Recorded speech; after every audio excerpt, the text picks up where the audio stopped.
నమస్తే అండి అందరికీ. యూట్యూబ్ ప్రజలకు నా యొక్క హృదయపూర్వక నమస్కారం అండి. ఇది అప్పుడేది మనకు అడవి దొండ తీగ.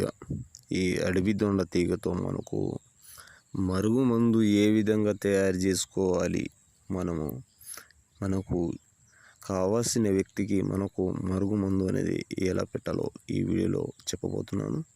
కొత్తగా మా ఛానల్ చూస్తున్న వారైతే సబ్స్క్రైబ్ చేసుకోండి, లైక్ చేయండి, షేర్ చేయండి.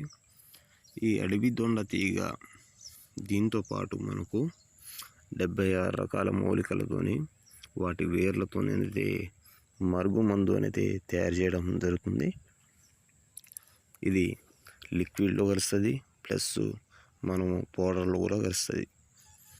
ఇది మనకు కావాల్సిన వ్యక్తి ఎవరున్నా సరే ఇది ఒక్కసారి పెడితే ఎలాంటి వారైనా సరే మన వెనకాల కుక్కలా తిరుగుతారు. ఇది ఒక్కసారి యూజ్ చేస్తే చాలు, మీ జీవితాంతం మారిపోద్ది.